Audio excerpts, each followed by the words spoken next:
South ఇండియాలోనే అతి తక్కువ ధరలకి రత్నాలనందించే ఏకైక సంస్థ 6JVR. Welcome to Suman TV. Dasara పండుగకు ముందే భారతదేశంలో దీపావళి పండుగ జరుగుతోంది. కేంద్రం జీఎస్టీ స్లాబుల్లో తీసుకొచ్చిన మార్పుల్ని చూసి ప్రజలు సంబరాలు చేసుకుంటున్నారు. వస్తువులు సేవల ధరలు తగ్గుతున్నాయని సంతోషంతో ఉన్నారు.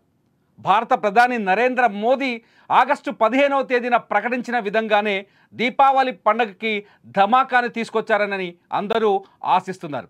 మరి ఈ జీఎస్టీలో మార్పులు శాశ్వతంగా ఉంటాయా, కొద్ది కాలమే ఉంటాయా? మార్చిన జీఎస్టీ వెనుక అమెరికా విధించిన టారిఫ్ల ప్రభావం ఏమైనా ఉందా? జీఎస్టీ స్లాబుల మార్పు వెనుకున్న అసలు కథేంటి? ఈ అంశాలన్నింటినీ చర్చిద్దాం. మనతో పాటు ఆర్థిక రంగ నిపుణులు, Hyderabad central university associate economics professor doctor Chittadi Krishna Reddy గారు లైవ్లో అందుబాటులో ఉన్నారు. కృష్ణారెడ్డి గారు నమస్కారం. నమస్తే అండి. కృష్ణారెడ్డి గారు, దేశం మొత్తం పండగ చేసుకుంటోంది.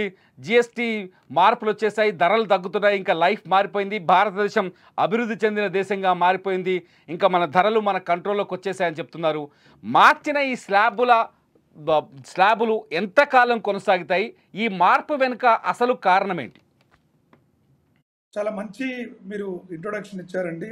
గతంలో అంటే మనకు ప్రధాని గారు ఇండిపెండెన్స్ డే రోజు చెప్పారు, దివాళీ రోజు ఈ కానుకని ప్రజలకి తీసుకురాబోతున్నామని. ఇవాళ దసరా కన్నా అంటే దీపావళి కన్నా కాకుండా దసరా కన్నా ముందే రావటం నాకు ఒక ఆర్థికవేత్తకు ఎలా కనపడుతుందంటే, ఇవాళ ఒక బడ్జెట్ డే రోజు ఎంత సందడి ఉంటుందో దేశంలో, ప్రజలకు ఏ రకమైన మంచి జరుగుతుంది, చెడు జరుగుతుంది, ఏ బడ్జెట్ వల్ల ధరలు తగ్గుతాయని పెరుగుతాయని ఎట్లయితే ఆసక్తి ఉందో, ఇవాళ దేశవ్యాప్తంగా జిఎస్టీ స్లాబ్లు ఎప్పుడైతే ఈ సెప్టెంబర్ 22 నుంచి మార్పులకు అవకాశం ఉంటుందని ఆర్థిక మంత్రి గారు వెలువచ్చిన వెంటనే ప్రజలందరూ కూడా ఆసక్తిగా ఎందుకు మరి ఇంతకాలం ఇంత జిఎస్టీ వసూలు చేశారు అనే విషయంలో మీరు అడిగినట్టుగా స్పష్టంగా ఉంది. కాకుంటే ఇది జిఎస్టీ మొదలుపెట్టిన రోజే చాలా స్పష్టంగా భారత ప్రధాని గారు కానీ ఆర్థిక మంత్రి గారు చెప్పారు. మన ఆర్థికంగా నిలదొక్కున్న క్రమంలో ఎప్పుడైతే ట్యాక్స్ బ్రాకెట్లు పెరుగుతాయో, ట్యాక్స్ కంప్లైంట్స్ పెరుగుతుందో, ఆ యొక్క ఫలితాలను ప్రజలకు అందించే కార్యక్రమాన్ని మేము చేస్తామని చెప్పేసి మనకు జిఎస్టీ తీసుకొచ్చే ముందే భారత ప్రభుత్వం హామీ ఇచ్చింది. ఇవాళ హామీని మనం నెరవేర్చుకున్నట్టుగా మనం భావించవచ్చు. ఎందుకంటే నిర్మలా సీతారామన్ గారు మాట్లాడుతూ కూడా ప్రెస్తో మాట్లాడుతూ చెప్పారు, గత 7-8 నెలల నుంచి మోడీ గారు నా పైన తీవ్రమైన ఒత్తిడి తీసుకొచ్చి జిఎస్టీ ఈ దేశ ప్రజలకి అందించాలి, కాబట్టి త్వరగా దానికి సంబంధించినటువంటి కార్యాచరణ రూపించి ప్రజల మధ్యకు తీసుకెళ్ళండినటువంటి ఆలోచన చేశారని చెప్పడం కూడా మనము ఈ కార్యక్రమాన్ని గమనించవచ్చు. మీరు అడిగిన దాంట్లో ఇది నిజంగా నిలదొక్కగలుగుతుందా? ఎందుకంటే గతంలో దాదాపుగా 28% ఉన్న ట్యాక్స్ను ఇవాళ 5% లేదా 18% ఇలా ఇంత తక్కువ శాతానికి తీసుకురావటం ద్వారా ఇది నిలదొక్కునే ప్రయోజనం ఖచ్చితంగా దేశ ఆర్థిక ప్రయోజనాలు, దేశంలో ట్యాక్స్ కంప్లైంట్స్ అంటే గతంలో పన్ను చెల్లించని వారు కూడా పన్ను పరిధిలోకి రావటం, అన్ని రకాల వస్తు సేవలను ఈ డిజిటలైజేషన్ పుణ్యమా అంటూ ప్రతి వస్తు సేవల అమ్మకాలు, కొనుగోళ్లు, ప్రతి వ్యాపారుడు చేసేటువంటి వ్యాపారం యొక్క విలువ, దానికి సంబంధించిన జిఎస్టీ రావడంతో ఆదాయాలు కూడా పెరుగుతున్నాయి. కాబట్టి ఆ పెరిగిన ఆదాయంతో పాటు ప్రజలకి లబ్ధి చేకూర్చే విధంగా ఇవాళ మనకు జిఎస్టీ కౌన్సిల్ అనేటువంటిది నిర్ణయం తీసుకుంది. కృష్ణారెడ్డి గారు, ఏ వస్తువులపైన ఎక్కువగా ప్రభావం చూపించే అవకాశం ఉంది? అంటే లగ్జరీ వస్తువులపైన ప్రభావంతో వస్తువుల ధరలు తగ్గడం వల్ల ఉపయోగం కలుగుతుందా, లేకపోతే సామాన్యులు రెగ్యులర్గా వాడే వస్తువులు కనిపిస్తున్నాయి, చెప్పులు అని చెప్తున్నారు, లేకపోతే ఎలక్ట్రిక్ వస్తువులు అంటున్నారు, ఆహార పదార్థాలు అని చెప్తున్నారు, వీటి వల్ల ఎంత మేర ప్రభావం చూపించే అవకాశం ఉంది? ఖచ్చితంగా అంటే భారత ప్రభుత్వం ఈ జిఎస్టీ కౌన్సిల్లో ప్రధానంగా తగ్గించినటువంటి వస్తు సేవల ధరలు ఏవైనా ఉన్నాయి అంటే అవి పేద మధ్యతరగతి ప్రజలు ఎక్కువగా వాడేటువంటి వస్తువులు. ఉదాహరణకు కొన్ని అంశాలను మీ ముందు ఉంచే ప్రయత్నం చేస్తాను. లైఫ్ ఇన్సూరెన్స్ అంటే గతంలో కూడా మనం బడ్జెట్ ప్రవేశపెట్టే సమయంలో కూడా చాలామంది కోరుకున్నాం, దేశంలో ఆరోగ్య ఖర్చులు పెరిగిపోతూ ఉన్నాయి, ఇట్లా ఇన్సూరెన్సులు చేసుకుంటే కూడా దాని మీద ఒక ఈ 18%, 28% ట్యాక్స్లు పే చేయడం ఏదైతుందో అది భారంగా ఉంది, ఈ ప్రజల యొక్క భారాన్ని తగ్గించే అనేటువంటి వాదన మనకు చాలా బలంగా కనపడింది. ఇవాళ జిఎస్టీలో అది కూడా తగ్గిపోయింది. కేవలం ఒక లైఫ్ ఇన్సూరెన్సే కాదు, యూలిప్ కానీ, ఎండోమెంట్ పాలసీలు కానీ, అదేవిధంగా ఇన్సూరెన్స్ అన్ని రకాల ప్రొడక్ట్స్ పైన కూడా ఇవాళ మనకు ఈ ట్యాక్స్ను ఎత్తివేయడం అనేటువంటిది అందరికీ ఆరోగ్య భద్రతను ఏదైతే మా సంవత్సరానికి ఈఎంఐలో లేదంటే ఆ టర్మ్ ఏదైతే కడతారో అది భారీగా తగ్గే అవకాశం ఉంది. ఇది కూడా పెద్ద ఊరటని మనం చెప్పుకోవచ్చు. అదేవిధంగా సామాన్యులు నిత్యం పడే ఎయిర్ ఆయిల్ అంటే జుట్టుకు పెట్టుకునే నూనె దగ్గర నుంచి టాయిలెట్ సోప్ బార్స్ కావచ్చు, షాంప్స్ కావచ్చు, టూత్ బ్రషెస్ కావచ్చు, ఇట్లా చెప్పుకుంటూ పోతే బైస్కిల్స్ కావచ్చు, టేబుల్ వేర్ కావచ్చు, కిచెన్ వేర్ కావచ్చు, ఇట్లా అనేక అంశాలను ఇవన్నీ కూడా గతంలో 18, 12, 5% ఉన్నటువంటి ట్యాక్స్ని పూర్తిగా తీసివేయడం జరిగింది ఇలాంటి వస్తువులపైన.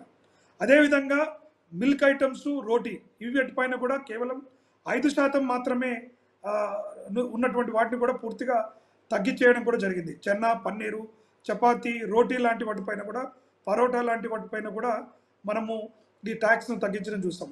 ఈ ప్యాకేజ్డ్ ఫుడ్ ఐటమ్స్ కూడా గతంలో ఏదైతే అదే 12%, 18%, 5%గా ఉన్నటువంటి వాటిని ప్యాకేజ్డ్ నామ్కిన్స్ కావచ్చు, భుజియా కావచ్చు, పాస్తా, ఇన్స్టంట్ నూడిల్స్, చాక్లెట్స్, ఇట్లా మనం చెప్పుకుంటూ పోతే అనేక రకాలైనటువంటి వస్తు సేవల ధరలను మనకు ఇవాళ జిఎస్టీలో తగ్గిపోయింది. అంతేకాకుండా ఏసీలు, స్మాల్ కార్స్ అంటే సామాన్యుల మధ్యతరగతి ప్రజల ఆదాయం పెరుగుతుండటం, వాతావరణంలో వస్తున్న మార్పులకు అనుగుణంగా ప్రజల జీవన పరిణామాల్లో ఏసీలు కావచ్చు, చిన్న కార్ల వినియోగం భారీగా పెరిగిన నేపథ్యంలో జిఎస్టీ కూడా వీటిపైన మనం 18%కి తీసుకురావడం అనేటువంటిది 20% నుంచి 18%కి కూడా రావడం జరిగింది. దీనివల్ల కూడా ఏంటంటే మనకు అటు ఎయిర్ కండిషన్ మిషన్స్ కావచ్చు, టీవీస్ కావచ్చు, డిష్ వాషింగ్ కావచ్చు, టీవీలు అయితే ముఖ్యంగా 32 ఇంచుల కన్నా తక్కువగా ఉన్న టీవీల్లో 0%, అంతకన్నా ఉన్న వాటికి ఈ 12% కొంత రావడానికి ఆస్కారం ఉంది. ఇట్లా మనం లీస్ట్ తీస్తే చాలా వస్తు సేవలు సామాన్య ప్రజలు, సిమెంట్ కావచ్చు, సిమెంట్ కూడా మనందరికీ తెలుసు, సామాన్యులు ఇవాళ ఇల్లు కట్టుకోవాలంటే తలకు మించిన భారం కావడం, ఆ సిమెంట్ పైన కూడా ధరలు తగ్గించడం వల్ల, సిమెంట్ ధరలు తగ్గించడం వల్ల రియాలిటీ మీద ఎఫెక్ట్ అయ్యే అవకాశం ఉందా? కొంచెం డౌన్లో ఉన్న రియల్ ఎస్టేట్ పుంజుకునే ఛాన్సెస్ ఉంటాయా? ఖచ్చితంగా ఉంటుంది. ఎందుకంటే సిమెంట్ అనేటువంటిది ప్రధాన రా మెటీరియల్ ఏ కన్స్ట్రక్షన్ సెక్టార్లో one of the major component వచ్చేసి సిమెంట్. కాబట్టి దాదాపుగా నేరుగా 10% ఈ ట్యాక్స్ తగ్గించడం ఏదైతే ఉందో ఖచ్చితంగా కూడా చాలా ఉపయోగపడుతుంది. అంతేకాకుండా లేబర్ ఇంటెన్సివ్ గూడ్స్ పైన కూడా ఈ జిఎస్టీని తీసివేయడం జరిగింది. మార్బుల్ బండల పైన కూడా సిమెంటు, ఇటు బండలు ఏవైతే మనుషులతో మాన్యువల్గా చేసేది ఏవి ఉంటాయో, granite blocks, intermediate leather goods, ఇలాంటి అన్ని వస్తువులపైన కూడా మనకు ఇవాళ ట్యాక్స్ తీసేసినటువంటి ఈ జిఎస్టీ తీసేసినటువంటి పరిస్థితి కనబడుతూ ఉంది. అంతేకాకుండా లైఫ్ సేవింగ్ డ్రగ్స్ అంటే మనిషి నిజంగా అత్యంత అవసరమైనటువంటి మెడిసిన్స్ ఏవైతే ఉన్నాయో అంటే క్యాన్సర్ కావచ్చు, రేర్ డిసీజెస్ కావచ్చు, సివియర్ క్రానిక్ డిసీజ్ పైన కూడా జిఎస్టీని 5% షుగర్ బీపీ లాంటి టాబ్లెట్స్ కూడా మన క్రానిక్ డిసీజ్ అంటే షుగర్, బీపీ లాంటి అనారోగ్య పరిస్థితులు ఎవరైతే డిసీజ్ రెగ్యులర్గా ఉంటాయో వాటన్నిటిపైన కూడా 0% ట్యాక్స్ చేయడం కూడా ప్రజలకి నేరుగా వాళ్ళ నిజ ఆదాయం అంటే వాళ్ళ కొనుగోలు శక్తిని పెంచడానికి మన అందరం కూడా గమనించాలి. దేశంలో ఎప్పుడూ లేని కొనుగోలు శక్తి కూడా, ద్రవ్యోల్బణం కూడా తక్కువ స్థాయిలో ఉండటం, ఇవాళ నిత్యావసరంగా ప్రజలు ఉపయోగించే ఏవైతే వస్తువులు ఉన్నాయో వాటిపైన తగ్గించడం కూడా చాలా ఆహ్వానించదగినటువంటి విషయం. అదేవిధంగా సర్జికల్, డెంటల్, వెటర్నరీ ఇలాంటి అనేక వస్తు సేవలు కూడా ఇవాళ మనకు నిజంగా ఆశ్చర్యం కలుగుతుంది. నిజంగా ఇవాళ దేశంలో ఒక బడ్జెట్ ప్రతిపాదన రోజు కాదు, లేదా ఎన్నికలకు కీలకంగా మారినటువంటి సమయం కాకపోయిన సమయంలో కూడా జిఎస్టీ కౌన్సిల్ ఈ నిర్ణయం తీసుకోవడం కూడా మనము చాలా అభినందించాల్సిన అవసరం. ఒక విషయం చాలా స్పష్టంగా కనిపిస్తోంది, ఒక విషయంలో వేరియేషన్ చాలా స్పష్టంగా కనిపిస్తుంది. ఎప్పుడైతే అమెరికా టారిఫ్లను పెంచిందో, భారత్ పైన టారిఫ్లను 50%కి పెంచిందో, అప్పుడే భారత ప్రధాని మోదీ ఒక కీలకమైన ప్రకటన చేశారు. ఆగస్టు 15 రోజు మనం ఏ దేశం పైన ఆధారపడకుండా ఉండాలి అంటే మన స్వదేశీ వస్తువుల వినియోగాన్ని పెంచుకోవాలి అంటూ స్వదేశీ నినాదాన్ని ఇచ్చారు. జిఎస్టీ స్లాబుల్లో మార్పుల వెనుక అమెరికా టారిఫ్ల ప్రభావం ఉందనుకోవచ్చా? ఖచ్చితంగా. ఎందుకంటే గతంలో సరే నిర్మలా సీతారామన్ గారు మాట్లాడుతూ ప్రధాని గారు ఒక 6-7 నెలల నుంచి చెప్తున్నారని చెప్పినప్పటికి కూడా ఇవాళ ప్రకటన రావడానికి ముఖ్యంగా అమెరికా టారిఫ్లనే చెప్పాలి. ఎందుకంటే అమెరికా టారిఫ్ల భారంతో మనకు మోడీ గారు కూడా స్వదేశీ ఉత్పత్తులను పెంచాలన్నప్పుడు మరి ప్రజలకు కొనుగోలు శక్తిని పెంచాలి, లేదా వాళ్ళకి స్వదేశీ వస్తువులపైన నమ్మకాన్ని పెంచాలంటే కొంత సరసమైన ధరలకు అందుబాటులో ఉన్నట్లయితే ప్రజలు ఎక్కువగా డిమాండ్ చేసే అవకాశం ఉంటుంది, ఎక్కువగా వినియోగించే అవకాశం ఉంటుంది. ఎప్పుడైతే స్వదేశంగా వస్తు సేవల యొక్క గిరాకీ పెరుగుతుందో అప్పుడు ఉత్పత్తి కూడా పెరగడానికి ఆస్కారం ఉంటుంది. ఇతర దేశాలకు ఎక్కడైతే మనం ఎగుమతి చేసేదో ఆ వస్తువులు స్వదేశంలో కనుక డిమాండ్ పెరిగితే ఆ సంస్థల యొక్క నష్టాలు కూడా తగ్గిపోవడానికి ఆస్కారం ఉంటుంది. అంతేకాకుండా స్వదేశీయంగా మరింతగా పరిశ్రమలు ఔత్సాహికమైనటువంటి ఈ ఎవరైతే స్టార్టప్స్ కావచ్చు, ఎందుకంటే ఇవాళ అన్ని స్మాల్ స్కేల్ ఇండస్ట్రీస్కి హ్యాండ్మేడ్ క్రాఫ్ట్స్ దగ్గర నుంచి, గార్మెంట్స్ దగ్గర నుంచి, ఫెర్టిలైజర్స్ నుంచి, అదేవిధంగా రిన్యూవబుల్ ఎనర్జీ డివైసెస్ దగ్గర నుంచి, హోటల్స్, బ్యూటీ, వెల్నెస్ సర్వీసెస్ లాంటి అనేకటువంటి పైన, అంటే ఒక సామాన్యుడు వ్యాపారాలు చేసుకునేటువంటి వ్యాపారాల పైన ఇది ప్రత్యక్షంగా ఒక మంచి పాజిటివ్గా ప్రభావం పడే అవకాశం ఉంది. కాబట్టి ఇవన్నీ కూడా కొంత లాభాల బాటలో ముందుకెళ్ళడానికి ఆస్కారం ఉంటుంది. అదేవిధంగా మనకు దేశ ఆర్థిక వ్యవస్థలో ఇప్పటికీ అర్థమైంది, అంటే మనము వివిధ దేశాలతో, అమెరికా కూడా గత ఈ 20th సెంచరీ 21st సెంచరీలో మన అమెరికానే ప్రాబల్యం కనపడింది. అమెరికా సుప్రమసీ అనేటువంటిది యూనిపోలార్ వరల్డ్ ఏదైతే చూపిస్తున్నామో దానికి ప్రత్యామ్నాయంగా ఈ మల్టీపోలార్ ఆర్థిక వ్యవస్థలు రావాలి, దేశాలు స్వదేశంగా బలంగా ఉండాలన్నటువంటి నినాదంలో ఖచ్చితంగా మీరు అన్నట్టుగా టారిఫ్ల థ్యాంక్స్ టు మోడీ, మన ముఖ్యంగా ఇది మనం ట్రంప్ని ఏదైతే చేస్తున్నామో ట్రంప్ కూడా ఒక రకంగా ఇవాళ భారత ప్రజలకు ఊరట కలిగించండి మనం చెప్పుకోవాలి. ఇక్కడ కృష్ణారెడ్డి గారు ఇక్కడ క్వశ్చన్ ఉంది, ఎందుకంటే జిఎస్టీ కౌన్సిల్ సమావేశాలు రెగ్యులర్గా జరుగుతుంటాయి, వస్తువులపైన వస్తు సేవలపైన ట్యాక్సులు మారుతూ వస్తూ ఉంటాయి. ఇప్పుడు ప్రకటించిన ఈ జిఎస్టీ స్లాబులు పరిమితంగా ఉంటాయి అనుకోవచ్చా, లేకపోతే మార్పుకు అవకాశం ఉందా అతి త్వరలోనే? జిఎస్టీ కౌన్సిల్ ఎప్పుడు కూడా మీరు అన్నట్టు కరెక్ట్గానే ఎప్పుడు ప్రతిసారి మీట్ అవుతూనే ఉంటాయి. అవసరానికి సందర్భంగా దేశాలు సంవత్సరానికి అట్లీస్ట్ ఒక 3-4 సార్లు జిఎస్టీ కౌన్సిల్ మీటింగ్స్ అయినప్పుడు అప్పుడున్నటువంటి ఆర్థిక వ్యవస్థ ఏమిటి, ఏ వస్తువుల సేవలపైన మనం ధరలను పెంచాలి, తగ్గించాలి, ఏ రకంగా మనం పన్నులను విధించి దేశ ఆర్థిక వ్యవస్థను కాపాడుకోవాలనేటువంటి ప్రక్రియ చర్చ జరుగుతుంది. ఇవాళ కూడా జిఎస్టీ కౌన్సిల్లో భారత ప్రభుత్వ ప్రపోజల్ను, ప్రతిపాదనను అన్ని రాష్ట్రాలు ఏకగ్రీవంగా ఆమోదించాయని మన ఆర్థిక మంత్రి గారు చెప్పడం జరిగింది. ఎందుకంటే ప్రతి జిఎస్టీ కౌన్సిల్లో ప్రతి రాష్ట్రానికి సంబంధించిన ప్రతినిధి కానీ, ఆర్థిక మంత్రి కానీ దీంట్లో కీలక సభ్యులుగా ఉంటారు. కాబట్టి ఇవన్నీ కూడా రాబోయే రోజుల్లో రివైజ్ చేయడానికి కూడా ఆస్కారం ఉంది.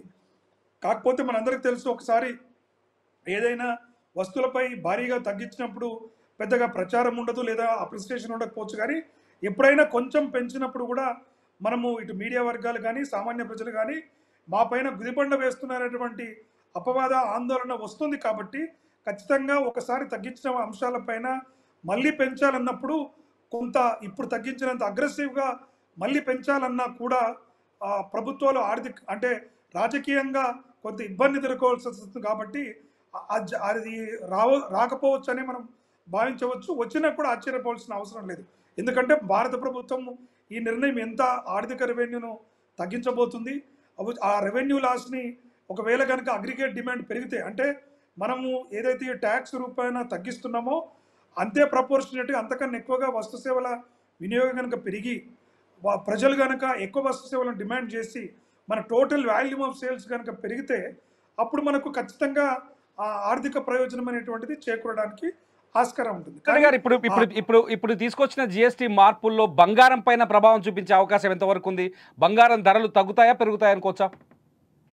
బంగారము ఇప్పుడు జిఎస్టీ సంబంధించిన విషయాల్లో పెద్ద ప్రభావం లేకపోయినా అంతర్జాతీయంగా అమెరికా వేస్తున్న టారిఫ్లు ప్రభావంతో అందరూ ప్రత్యామ్నాయంగా బంగారం వైపే చూస్తున్నారు. అందుకని హిస్టారికల్గా 1,06,000 దాటి 10 గ్రాముల గోల్డ్ ఇవాళ మనం వెళ్ళిపోవడాన్ని గమనిస్తున్నాం.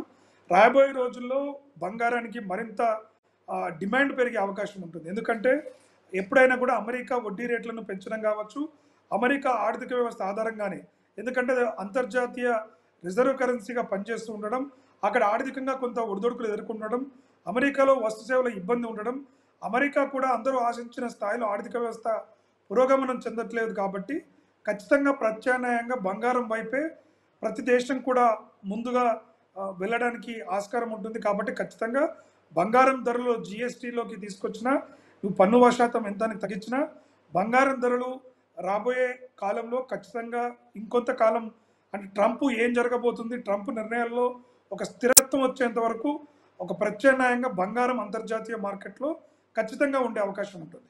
కృష్ణారెడ్డి గారు ఒక ప్రశ్న ఏంటంటే, ఒకవేళ ఇప్పుడు జిఎస్టీ స్లాబుల్లో వచ్చిన మార్పులతో భారతదేశంలో కొనుగోలు శక్తి పెరిగితే, స్వదేశీ కొనుగోలు శక్తి పెరిగితే విదేశీ అంటే ఇతర దేశాలపైన భారత ఆర్థిక వ్యవస్థ చూపించే ప్రభావం ఎలా ఉండబోతుంది?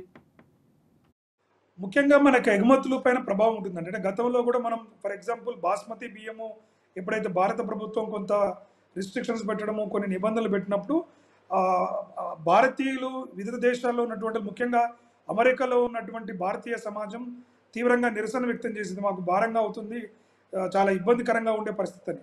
కాబట్టి ఖచ్చితంగా ఇప్పుడు అంతర్జాతీయ జియోపాలిటిక్స్ నేపథ్యంలో భారతీయ పౌరులు కావచ్చు, అది లేదా అమెరికన్స్ కావచ్చు, వాళ్ళందరిపైన కూడా కొంత ఆర్థికంగా భారం పడే అవకాశం ఉంది. భారతీయంగా స్వదేశంగా ఎప్పుడైతే మన వస్తువుల గిరాకీ పెరుగుతుందో మన ఎగుమతులు కొంత మేరకు ప్రభావం చూపించవచ్చు, లేదా ఎగుమతులు తగ్గకుండా ఉత్పత్తిని పెంచుకొని ఉపాధిని పెంచి దేశ ఆర్థిక వ్యవస్థకు ఊతం చేయవచ్చు. ఎందుకంటే భారత్ కూడా అమెరికా నుంచి ప్రత్యామ్నాయంగా ఇటు యూరోప్ వైపు కావచ్చు, మిడిల్ ఈస్ట్ వైపు కావచ్చు, ప్రత్యామ్నాయ వ్యాపార సంబంధాలను పెంచుకోవడానికి కూడా ఇటు చైనాతో కావచ్చు, మిగతా అన్ని దేశాలతో వ్యాపార సంబంధాలను బలోపేతం చేసుకుంటూ అమెరికాకు ప్రత్యామ్నాయంగా మార్కెట్లను అభివృద్ధి చేసే క్రమంలో మన ఈ మధ్యనే భారత ప్రధాని గారు పుతిన్తో కానీ జిన్పింగ్తో కానీ చేసినటువంటి చర్చలు కావచ్చు, మనం అందరము మీడియాలో చూసాము.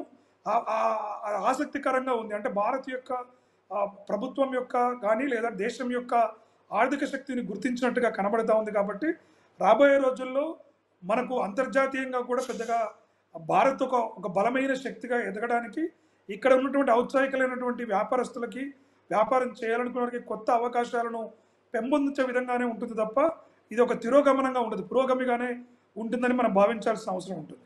Right. Thank you very much Krishna Reddy గారు, మీ విలువైన సమయాన్ని మా సుమన్ టీవీ కోసం కేటాయించినందుకు. ఇది మొత్తానికి దసరాకి ముందే వచ్చిన దీపావళి పండగకి సంబంధించిన పూర్తి సమాచారం.